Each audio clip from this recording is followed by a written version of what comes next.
अस्सलाम वालेकुम दोस्तों, आज रात 9 बजे एक बड़ी खबर सामने आने वाली है। उस खबर के मंजर-ए-आम पर आने के बाद जो सियासी माहौल है उसमें बड़ी तब्दीली आ सकती है। वो खबर क्या है, उसकी तफसील क्या है और किस तरह उस खबर के मंजर-ए-आम पर आने के बाद तमाम सियासी माहौल तब्दील हो सकता है। फैसला कौन एक मुलाकात होने वाली है रात 9 बजे और उसके बाद उस मुलाकात के बाद जो खबर आएगी वो एक सियासी माहौल में बड़ा हलचल बर्पा कर सकती है। उसकी तफसील मैं आगे आपको इस वीडियो में बताने वाला हूं, लेकिन पहले मैं आपको बताता हूं गुज़िश्ता रात 9 बजे एक मुलाकात की तफसील। यह मुलाकात चीफ जस्टिस के हवाले से खबर यह आ रही है कि उनके घर में तकरीबन 13 जजेस की मुलाकात हुई है चीफ जस्टिस उमर अता बंदयाल के साथ।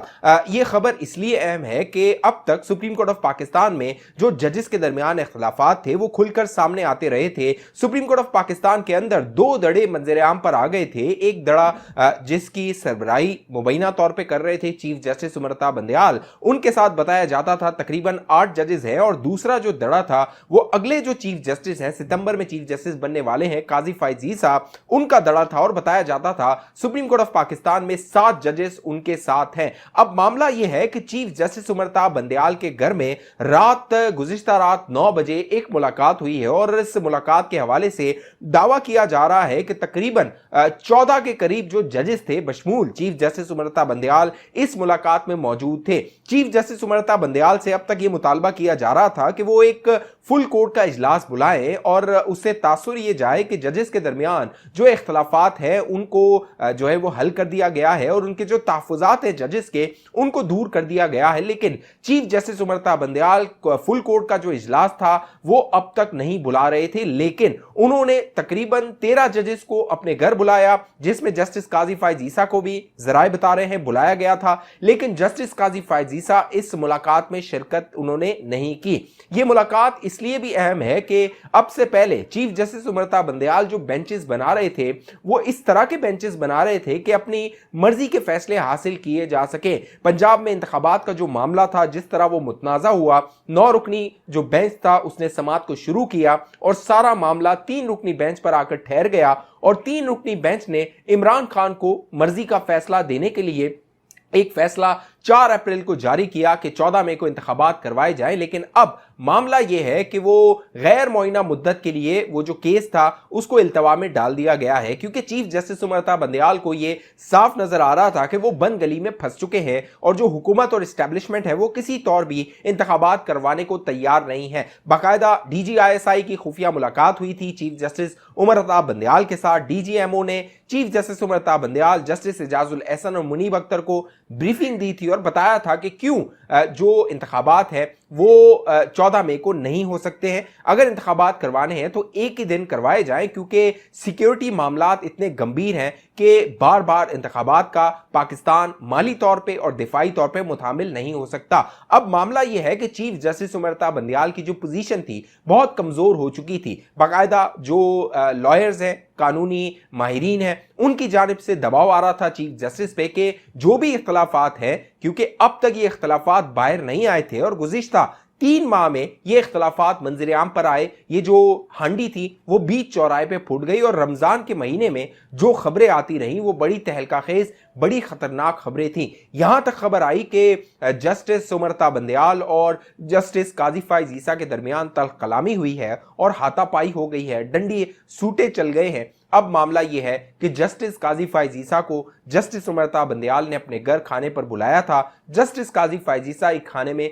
शरीक नहीं हुए हैं। दीगर जो जजेस थे, 13 जजेस, वो चीफ जस्टिस के घर गए, वहां पर उन्होंने खाना खाया और चीफ जस्टिस की कोशिश ये थी कि इसके जरिए जो जजेस के दरमियान इख्तलाफात हैं उनको हल किया जाए। अब जस्टिस काजी फैज ईसा की जो अदम शिरकत है उसके हवाले से जो जराए दावा कर रहे हैं वो ये है कि जस्टिस काजी फैज ईसा चीफ जस्टिस के घर गुज़िश्ता रात जाना चाहते थे, लेकिन मामला ये हुआ कि जस्टिस काजी फैज ईसा का कहना था कि उनका एक case chief justice Umar Ata Bandial की अदालत में है और बाकायदा चीफ जस्टिस ने उसके हवाले से एक फैसला महफूज कर लिया है, एक क्यूरेटिव रिव्यू, क्योंकि शहबाज शरीफ साहब ने वजारत कानून को हुक्म दिया था, अटॉर्नी जनरल से कहा था कि गुज़िश्ता हुकूमत ने इमरान खान की जो बदनीयती पर जस्टिस काजी फैज ईसा और उनके खानदान के खिलाफ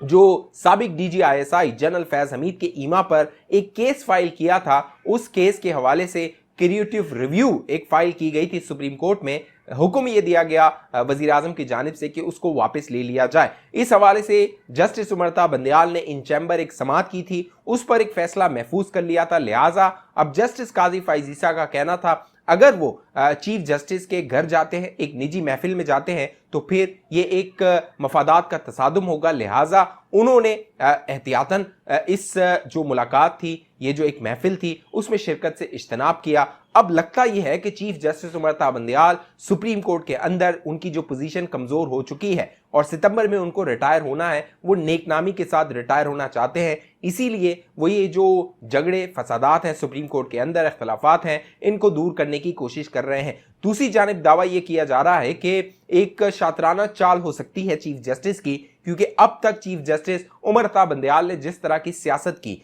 जुडिशियल पॉलिटिक्स की, उसमें एक और पैंतरा हो सकता है जो चीफ जस्टिस ने खेला हो, खेलने की कोशिश की हो और इन जजेस को आंख में धूल झोंकने के लिए ये सारा मामला किया हो। अब मामला यह है कि इमरान खान की जो उम्मीदें हैं वो चीफ जस्टिस उमरता बंदयाल और दीगर 2 जजेस से जुड़ गई हैं और बार बार वो ये ऐलान कर रहा है कि 14 मई को इंतखाबात करवाए जाएं, 90 दिन के अंदर इंतखाबात आइन में दर्ज है। अब मामला ये है मेरे दोस्तों कि जो आज रात 9 बजे एक बड़ी खबर आ सकती है और वो खबर है हुकूमत और तहरीक इंसाफ के मुज़ाकरात के हवाले से। अब तक कहा यह गया था, जो गुज़िश्ता मुलाकात हुई थी उसमें, कि 2 मई को फैसला कुन मुलाकात होगी, मंगल के रोज दिन के दिन टाइम तकरीबन 2 बजे 3 बजे का वक्त दिया गया था। लेकिन अब मामला यह हुआ है कि जो सेनेट के चेयरमैन है सादिक संजरानी, उन्होंने ये बताया है कि अब ये मुलाकात रात 9 बजे, मंगल को रात 9 बजे होगी। और उसकी वजह यह बताई जा रही है कि जो इस